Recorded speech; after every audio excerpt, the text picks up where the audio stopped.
बाबा रामदेव के एक स्टेटमेंट जिसमें वो कुछ पढ़कर सुना रहे थे और ये बता रहे थे कि किस प्रकार कोविड-19 के समय पर जो प्रक्रिया एलोपैथ ने चलाई और पहले ये हुआ कि ये टैबलेट दे दें, फिर वो टैबलेट दे दें, फिर रेमडेसिविर दे दें, फिर ऑक्सीजन दे दें और कभी मल्टीविटामिन्स दे दें। फिर बाद में आया कि इसका कोई इलाज नहीं, अब वैक्सीनेट कर दें और फिर वैक्सीनेशन से भी इसका इलाज नहीं है और वैक्सीनेशन इलाज ना होकर सिर्फ बचाव है।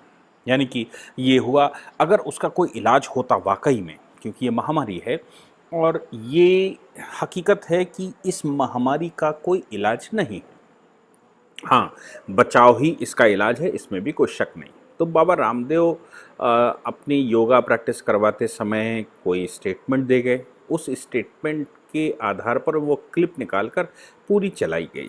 चलाने के बाद एलोपैथिक जगत में एक हंगामा सा मच गया और वो एलोपैथिक जगत का जो हंगामा मचा, वो हंगामे से एलोपैथ के डॉक्टर्स की रोजी रोजगार ऐसा लगा कि हाशिए पर आ गए हैं और उन्होंने रोजी रोजगार के मामले में उन्होंने उस पर संज्ञान लेना शुरू किया। और इंडियन मेडिकल एसोसिएशन, याद रखिएगा कि इंडियन मेडिकल एसोसिएशन कोई गवर्नमेंट की बॉडी नहीं है, हालांकि पहले लोग ये समझते रहे कि ये गवर्नमेंट की बॉडी है, लेकिन इंडियन मेडिकल एसोसिएशन किसी भी प्रकार से कोई गवर्नमेंट की बॉडी नहीं है।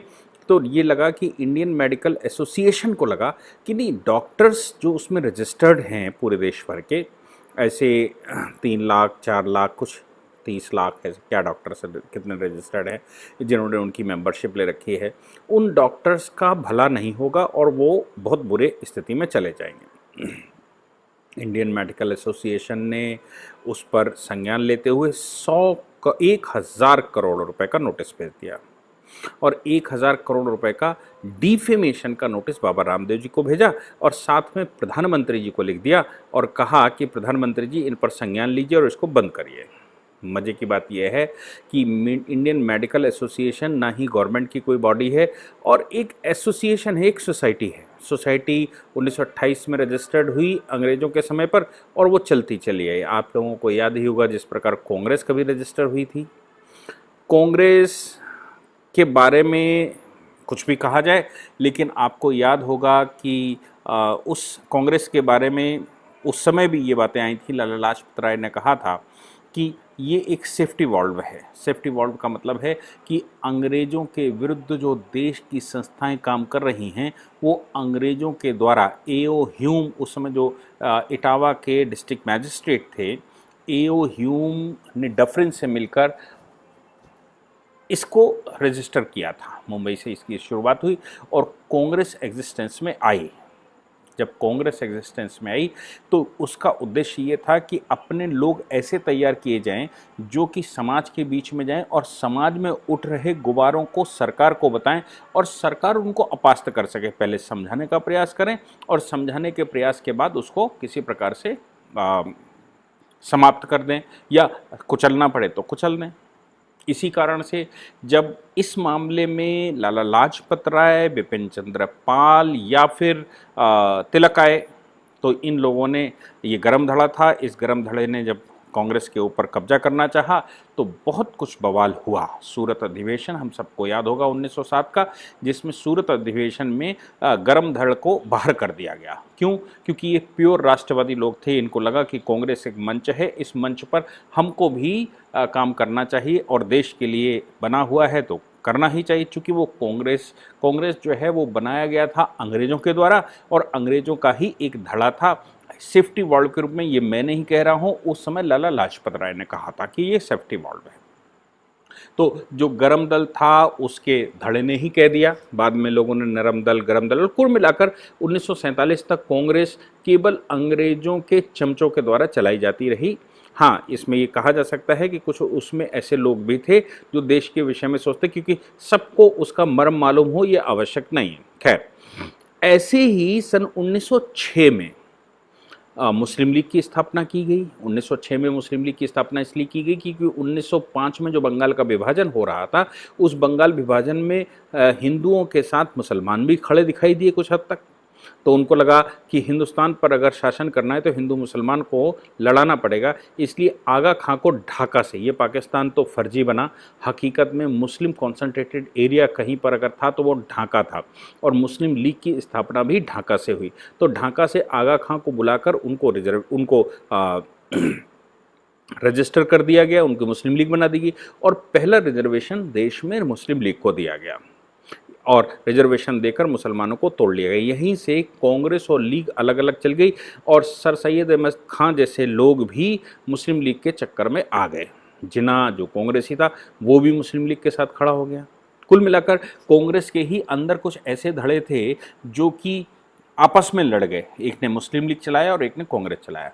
कुल मिलाकर उस समय जो संस्थाएं अंग्रेज चला रहा था वो देश की जो ओरिजिनल संस्थाएं हैं, देश के लिए काम करने वाले, देश की वैभवशाली परंपरा को संभालने वाले, आयुर्वेद और जो बाकी के वेदों को संभालने वाले उन संस्थाओं को किस प्रकार पीछे भेजा जाए और उनको काटने के बजाय दूसरी नई संस्थाएं स्टैब्लिश कर ली जाएं और उनके माध्यम से ऐसा प्रचार प्रसार और आभा मंडल देश में तैयार किया जाए जो आभा मंडल अंग्रेजों का भला कर सके। जैसे मैं आपको बताऊं कि एक समय पर प्रार्थना समाज का स्थापना हुई, आर्य समाज ने अपना अलग काम किया, लेकिन आर्य समाज अंग्रेजों के विरुद्ध खड़ा हुआ। फिर भी उसको एंग्लो वैदिक विद्यालय बनाने पड़े। एंग्लो वैदिक विद्यालय का मतलब है कि वेद के साथ अंग्रेजी, जिसको डीएवी संस्था कहते हैं।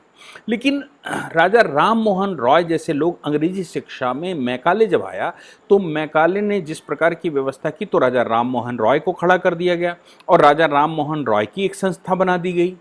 राजा राम मोहन रॉय के लिए लिखा तो गया स्वतंत्रता के बाद कि ये रिनाइसेंस के जनक हैं। हकीकत में राजा राम मोहन रॉय राजा नहीं थे, राम मोहन रॉय कंपनी के एक एम्प्लॉय थे। 10 वर्ष तक उन्होंने नौकरी करी, फिर उनका प्रमोशन करके उनको इंग्लैंड भेजा गया। 2 वर्ष तक वहाँ पर रहे, लौट कर आए तो अकबर द्वितीय जो पेंशन भोगी बन चुका था अंग्रेजों का, उसने अकबर द्वितीय ने राजा की उपाधि दे दी और अब ये राजा राम मोहन रॉय हो गए पब्लिसिटी के लिए। और फिर ये सती प्रथा, बाल विवाह, ये सबका एक ड्रामा रचा गया। कोई सती प्रथा भारत में कहीं पर भी कोई एविडेंस नहीं मिलते जिसमें सती प्रथा की कोई व्यवस्था हो।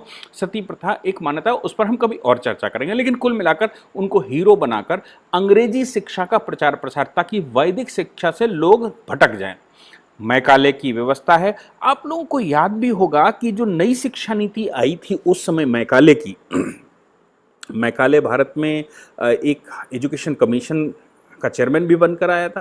तो जो मैकाले की व्यवस्था भारत में आई थी, उस व्यवस्था के को जब ब्रिटिश पार्लियामेंट में इंट्रोड्यूस किया गया तो ये हुआ कि वहाँ उन्होंने कहा कि अगर भारत की जो समृद्ध परंपरा है उसको समाप्त ना किया गया, भारत की व्यवस्था, भारत की सांस्कृतिक व्यवस्था, इसको समाप्त ना किया गया तो भारत पर कभी शासन नहीं कर सकते। उनका कहना था कि 800 वर्षों तक लगातार मुसलमानों का विदेशी आक्रांताओं का शासन रहा, बहुत कुछ कन्वर्जन भी किया और सब कुछ हुआ, उसके बावजूद मुसलमान पूर्ण रूप से भारत पर शासन नहीं कर पाए।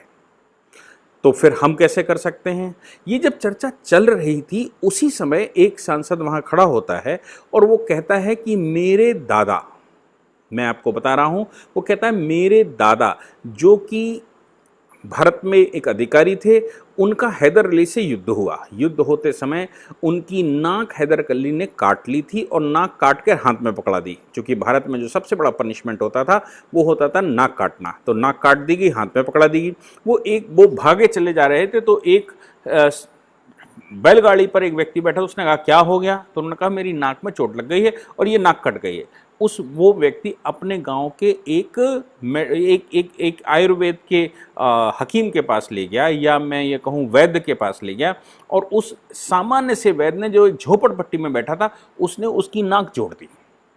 जोड़ने के बाद उसका ऑपरेशन किया और उस ऑपरेशन के बाद वो नाक बिल्कुल सही होगी। तो वो व्यक्ति कहता है कि भारत आयुर्वेद के मामले में, ये आज मैं नहीं कह रहा हूं, ये उस समय जिस समय नई शिक्षा नीति, मैकाले शिक्षा नीति का डिस्कशन ब्रिटिश संसद में हो रहा है, वो लिखित डॉक्यूमेंट है जिसमें ये उसने कहा कि भारत का आयुर्वेद इतना स्ट्रांग है कि हम जो अंग्रेजी दबाव चलाते हैं वो हम वहां तक पहुंचना तो दूर की बात है, उसके विषय में हम सोच भी नहीं सकते कि वहाँ गांव-गांव में आयुर्वेद की क्या व्यवस्था है और वहाँ आरोग्य किस प्रकार का है।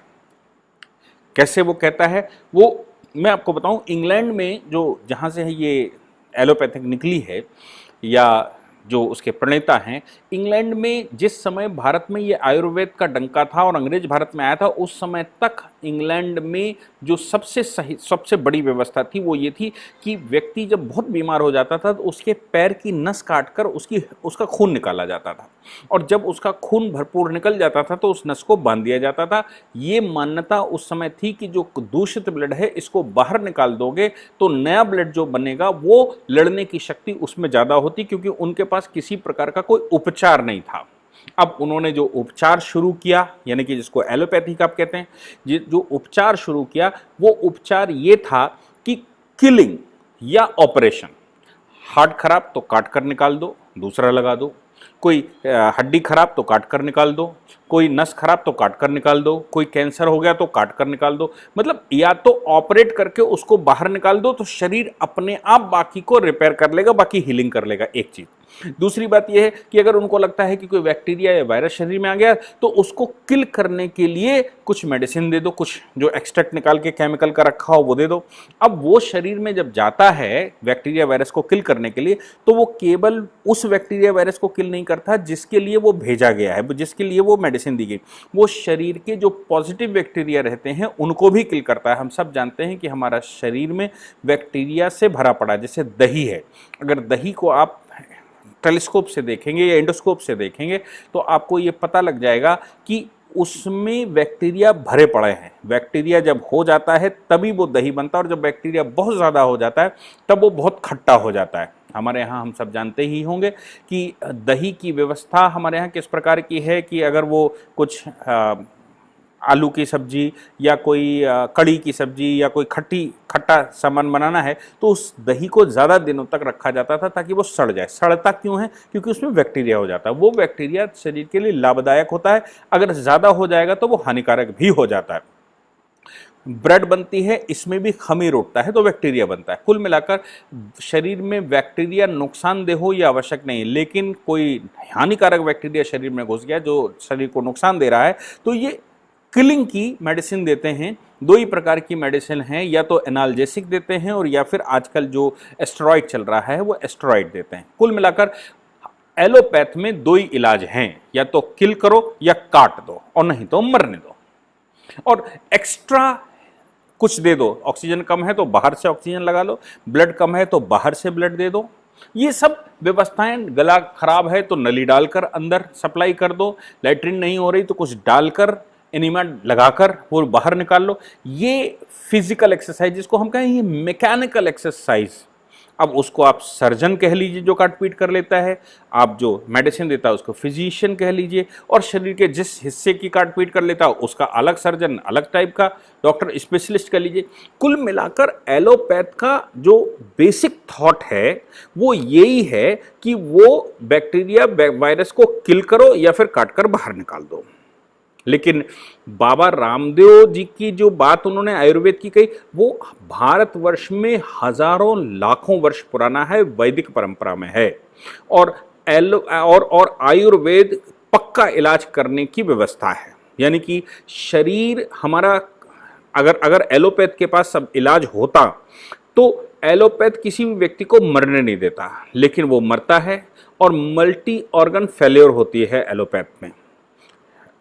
शरीर नश्वर है ये हम कहते आए हैं, लेकिन शरीर की लॉन्ग लाइफ कैसे हो? शरीर की लॉन्ग लाइफ, शरीर की रोग प्रतिरोधक क्षमता, यानी कि शरीर में जो रॉन्ग चीजें आ गई हैं उनसे लड़ने की क्षमता हमारे अंदर ही होती है। ऑटो हीलिंग और ऑटो व्यवस्था होती है। जैसे अगर विटामिन के की कमी हो जाएगी तो शरीर में हम जानते हैं कि घाव लग जाए तो क्या होता है, हम जानते हैं डायबिटीज़ हो जाए तो विटामिन के की कमी हो जाती है, हम जानते हैं कि घाव हो जाए तो जो जो जो जो डायबिटीज़ है या ग्लूकोज का लेवल बढ़ जाता है तो उसके शरीर की रोग प्रतिरोधक क्षमता कम कर देता है। अब चूंकि रोग प्रतिरोधक क्षमता कम कर देता है इसलिए शरीर खुद में रिपेयर नहीं हो पाता। ये सारी बातें हैं, लेकिन आयुर्वेद एक परफेक्ट है बात है। मैं आता हूं लीगल मामलों पर। अब लीगल डिफेमेशन का जो नोटिस दिया गया है, मुझे लगता है कि नोटिस केवल बाबा रामदेव जी को प्रेशर में लेने के लिए दिया गया है। उसकी नई एनामली ये है कि आज बाबा रामदेव जी ने ये चैलेंज कर दिया कि उनके पिताजी भी कुछ नहीं कर सकते, यानी कि वो सब मिलकर भी मेरे पीछे पड़े तो उनके पिताजी में भी इतनी शक्ति नहीं है कि वो गिरफ्तारी कर सकें या मुझे जेल भेज सकें। बिल्कुल एग्जैक्ट उन्होंने सही बात कही, शब्दों का केवल विषयांतर हो सकता है कि उन्होंने शब्द क्या इस्तेमाल करे, लेकिन ये सच है कि जो डिफेमेशन का नोटिस भेजा गया आईएमए के द्वारा, मैंने जैसे पीछे कहा था कि संस्थाएं खोली गई थीं कि वो आयुर्वेद को कैसे बैकफुट पर भेजें, फेंकें और कैसे एलोपैथ को यहां पब्लिसाइज किया। इसीलिए 1928 में आईएमए की स्थापना हुई थी, वो एक सोसाइटी के रूप में हुई थी। आज़ादी के बाद भी वो चालू रही। उसका गवर्नमेंट का कोई सैंक्शन वगैरह या गवर्नमेंट से उसका कोई लेना देना नहीं है। वो अपने आप में एक स्वतंत्र संस्था है जो एजुकेट करती है, जो ट्रेनिंग सेमिनार्स करती है, जो कुछ स्कॉलरशिप वगैरह देती है और अपने यहाँ जो भी उन्होंने डॉक्टरों ने अच्छा खराब सीखा होता है उसको सामने लेकर आती है। ये सारी व्यवस्थाएं आईएमए करता है। आईएमए को बुरा लगा, उनको लगा कि हम डॉक्टरों का संगठन चलाते हैं और ये एलोपैथ की बाबा जी ने ऐसी सीधी बात कह दी और एलोपैथ के लिए सीधी बात कह दी तो हमारे लाखों डॉक्टर बेरोजगार हो सकते हैं और इससे परेशानी हो सकती है, इसलिए उन्होंने डिफेमेशन का नोटिस दिया। लेकिन section 499 Indian penal code, section 500 Indian penal code, section 501 of Indian penal code, इसमें डिफेमेशन की व्यवस्था है कि डिफेमेशन एक क्राइम है। लेकिन क्या 499 जो डिफेमेशन आईपीसी का डील करता है उसमें कोई एलोपैथ या कोई ऐसी चीज जिसका कोई नुकसान नहीं हो सकता, जिसका कोई जिसकी वैल्यू लोअर नहीं हो सकती, फिजिकली किसी व्यक्ति का नुकसान नहीं हो सकता, लोगों का नुकसान नहीं हो सकता, तो क्या उस पर डिफेमेशन का केस लगाया जा सकता है? जहां तक मेरी नॉलेज है, हम अगर सूरज को कहते हैं कि ये गर्मी फेंकता है और ये अच्छा नहीं है और ये इसमें अल्ट्रा वायरस रेज निकलती हैं, सूरज अच्छा नहीं है, इससे अच्छा तो चंद्रमा है, तो या चंद्रमा ठंडक देता है या चंद्रमा गड़बड़ है या सूरज गड़बड़ है या तारे गड़बड़ है या ये पेड़ ठीक नहीं है या ये पेड़ में ये गर्मी आती है, ये सर्दी आती है, इसका इलाज ठीक नहीं, ये धतूरा खाने में अच्छा है नहीं खाने, या आयुर्वेद में ऐसा अच्छा है और एलोपैथ में अच्छा नहीं है। ये जो एक कॉन्सेप्ट है ना, इस कॉन्सेप्ट की एनालिसिस अगर की जाती है, इस कॉन्सेप्ट पर कोई प्रहार किया जाता है, तो मैंने तो आज तक नहीं पढ़ा है कि किसी कॉन्सेप्ट पर कोई प्रहार किया जाए और डिफेमेशन का केस लग जाए। जैसे मैं ये कहूं कि भारत सरकार की ये पॉलिसी ठीक नहीं है, आप पॉलिसी तो सरकार ने बनाई, लेकिन मैं उस पर डिस्कशन करना शुरू करता हूं, उस पॉलिसी की अच्छाइयां और खराबियां कहना शुरू करता हूं, उस पॉलिसी को क्रिटिसाइज करना शुरू करता हूं, तो क्या भारत सरकार उस पर डिफेमेशन का केस लगा सकती है? दूसरी बात ये आती है कि ऑनरेबल सुप्रीम कोर्ट का, ऑनरेबल हाई कोर्ट का जजमेंट आया। आपने देखा होगा कि बहुत सारे जजमेंट्स को जो सुप्रीम कोर्ट के आते हैं, मैं उसमें बताता हूं कि ये इसमें कमियां हैं, इससे पहले ये कहा गया था, लेकिन ये जजमेंट सुप्रीम कोर्ट का इन कमियों के साथ पब्लिश हुआ है, जो भविष्य में मुझे लगता है कि ये क्योर होगा। मुझे लगता है इस बात की, अगर मेरे पास कोई केस आता है तो हम उसको उस केस में अपनी ये जो एनालिसिस है केस में लिखते हैं और कोर्ट के सामने पुनः चैलेंज करते हैं। और ये होता भी है कि कभी 2 जजों की बेंच ने कोई डिसाइड कर दिया तो 3 जजों ने उसको पलट दिया, 3 ने डिसाइड किया तो 5 ने पलटा, 7 ने, 9 ने, 11 ने और अभी तक 13 ने। केशवानंद भारती का जजमेंट से पहले गोलकनाथ का जजमेंट था जो 11 जजों की बेंच का था, उसमें भी चीफ जस्टिस थे और 10 दूसरे सुप्रीम कोर्ट के जजेस थे, लेकिन वही जजमेंट चैलेंज हुआ केशवानंद भारती में, 13 बैठ गए, उन्होंने उन 11 के जजमेंट को पलट दिया। क्यों पलट दिया? क्योंकि 11 के जजमेंट से लोग सेटिस्फाइड नहीं थे। अब जिन लोगों ने भी उस पर चर्चा करनी शुरू की होगी, क्या उन्होंने डिफेमेशन किया? हमने कोर्ट में कहना शुरू किया, उस पर एनालिसिस करनी शुरू की, तो क्या उसने डिफेमेशन किया? या एक ही जजमेंट में 3 जजेस एक तरफ चले गए, 2 जजेस एक तरफ चले गए और मालूम पड़ा कि 3-2 से जजमेंट हो गया, तो ये 2 जजेस जिनका जजमेंट फेवर में नहीं था, 3 जजों का माना गया, 3-5 की बेंच, 3-2 की बेंच से, तो क्या ये 2 ने डिफेमेशन किया? ये एक ऐसे पेंडुलम में आईएमए ने अपनी बात कही। मुझे लगता है कि नॉन थिंकेबल, इस पर कोई विचार भी नहीं किया जा सकता कि भाई आपने एलोपैथ को गाली दे दी, आपने एलोपैथ के बारे में कह दिया कि ये बड़ा गड़बड़ है और इस पर डिफेमेशन एलोपैथ का हो जाएगा। अब जिसको कहा गया, सवाल ये आती है डिफेमेशन के मामले में कि पहले तो चिन्हित होना चाहिए, किसी व्यक्ति की वैल्यू लोअर होनी चाहिए, वैल्यू लोअर होने के साथ साथ किसी भी ऑर्गेनाइजेशन या संस्था है उसको उससे नुकसान होना चाहिए, संस्था को सीधा टारगेट किया जाना चाहिए, संस्था की के विषय में झूठ कहा जाना चाहिए। ऐसे बहुत सारी चीजें हैं जब डिफेमेशन लगता है। लेकिन डिफेमेशन के बचाव क्या है कि संस्था के विषय में अगर सच कहा गया है तो कोई डिफेमेशन नहीं लगता, संस्था के बारे में अगर एनालिसिस की गई है तो कोई डिफेमेशन नहीं लगता, अगर सच बोला गया तो ऐसे उसके डिफेंस भी हैं। लेकिन मैंने आज तक ये नहीं सुना कि हमने आयुर्वेद के बारे में कहा हो कि आयुर्वेद अच्छा नहीं है और डिफेमेशन लग जाए। मैंने सुना नहीं कि कोई ये कहे कि एरोबिक अच्छा नहीं है और एरोबिक से कोई लाभ नहीं, किसी ने कहा एरोबिक कुछ नहीं, इससे कोई लाभ नहीं है तो उसके ऊपर डिफेमेशन लग जाए। मैं कहूं कि सूर्य की रोशनी, अब कोई कह सकता है सूर्य मेरे भगवान है, मैं उनकी पूजा करता हूं, सुबह सुबह उनको अर्घ देता हूं, और कोई कह सकता है ये सूर्य भी इतना खतरनाक निकलता है जो मेरे सर से पानी खींच ले जाता है और इतनी गर्मी देता है, भाई ये दिन अच्छे नहीं लगते, ये सूर्य के काम अच्छे नहीं लगते। और सूर्य कोई कह सकता है कि सूर्य जो है वो नुकसानदेह है और मार देता है, व्यक्ति मर जाता है। और कोई कहता है कि नहीं भैया मैं तो भगवा की पूजा करता हूं, सुबह सूर्य का जो भगवा कलर होता है उसके आधार पर ही मैं भगवा ध्वज फहराता हूं और उसी की मैं आराधना करता हूं, मेरे देवता सूर्य हैं। और पूरा का पूरा वैदिक स्ट्रक्चर सूर्य के अगल बगल चलता है, क्योंकि हम सब जानते हैं कि सूर्य एक तारा है और सौरमंडल एक परिवार है, इसलिए पूरा सिस्टम सूर्य, अग्नि, पृथ्वी, पाताल, आकाश इनके आधार पर चलता है। अब कोई कहे आकाश हमें अच्छा नहीं लगता, आकाश खराब है, कोई कहे बारिश बड़ी खराब है, कोई कहे बाढ़ बड़ी खराब है, कोई कहे सूखा खराब है, कोई कहे गीला खराब है, तो कोई कहे कि ये तूफान अच्छा नहीं है, तो कोई कहे तूफानों में ही मजा आती है। ये इस तरह की जो बातें कही जाएं, किसी भी कॉन्सेप्ट के विषय में अगर कोई बात कही जाए तो उस कॉन्सेप्ट की डिफेमेशन कैसे हो जाएगी, कौन से लॉजिक से 1000 करोड़ का जो नोटिस आईएमए ने भेजा है और कौन से लोगों ने लीगल उनको एडवाइस दी जिसकी वजह से ये नोटिस भेजा गया। मुझे लगता है कि बाबा रामदेव जी को उल्टा इस विषय में उल्टा आईएमए के ऊपर केस कर देना चाहिए, क्योंकि बाबा रामदेव जी ने तो एलोपैथिक के लिए बात कही, लेकिन आईएमए ने डायरेक्ट टारगेट किया है बाबा रामदेव जी और उनकी संस्था को, जिससे कि बाबा रामदेव जी और उनकी संस्था का डिफेमेशन होता है, एग्जैक्टली होता है, ना कि आईएमए का डिफेमेशन होता है, क्योंकि एलोपैथ के विषय में बात कही गई। अब एलोपैथ वर्सेस आयुर्वेद का अगर कोई डिस्कशन हो रहा हो, तो दोनों एक दूसरे को क्रिटिसाइज कर रहे हो, तो भी क्या डिफेमेशन एलोपैथ की हो सकती है या आयुर्वेद की डिफेमेशन हो सकती है? हाँ, अगर आप ये कहते हैं कि बाबा रामदेव जी की जो कोरोनिल दवा है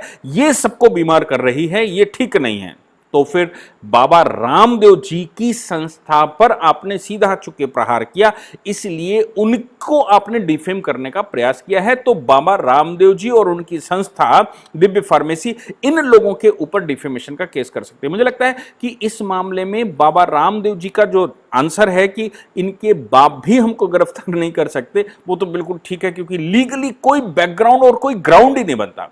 लेकिन यह सच है कि बाबा रामदेव जी अगर उल्टा केस करें आईएमए के ऊपर, तो बाबा रामदेव जी को इन्होंने डिफेम करने का प्रयास किया है। और बाबा रामदेव जी के आयुर्वेद के बारे में, अगर उनकी संस्था के बारे में अगर कोई स्टेटमेंट दिया गया है, उनकी वैल्यू को लोअर करने की बात कही गई है, तो उनको स्पेशली टारगेट किया, इसलिए वो डिफेमेशन का केस लगा सकते हैं। ये आज की लेटेस्ट अपडेट है, लेकिन ये याद रखिएगा कि आयुर्वेद फाइनल सॉल्यूशन है जो इम्यूनिटी बढ़ाता है और इम्यूनिटी ही बॉडी बचाता है, जबकि एलोपैथ इम्यूनिटी नहीं बढ़ाता, वो किलर है, वो कुछ किल करता है, वो बैक्टीरिया को मारता है, वो वायरस को मारता है और वो काटता पीटता मतलब वो सर्जरी करता है, लेकिन वो इम्यूनिटी सिस्टम को बूस्ट करने का उसमें बहुत कम, जो मल्टीविटामिन जो दे रहे थे ये इम्यूनिटी सिस्टम को बूस्ट करते हैं। बाबा रामदेव जी की जो दवा है वो हकीकत में इम्यूनिटी सिस्टम को बूस्ट करने का चक्कर है, और इम्यूनिटी सिस्टम अभी तक संसार के पास जो इलाज है वो इम्यूनिटी बूस्ट करना ही इसका एक इलाज है। मुझे लगा कि इस विषय पर लीगल एक्सप्लेनेशन होना चाहिए, मैंने देने का प्रयास किया। बहुत बहुत धन्यवाद।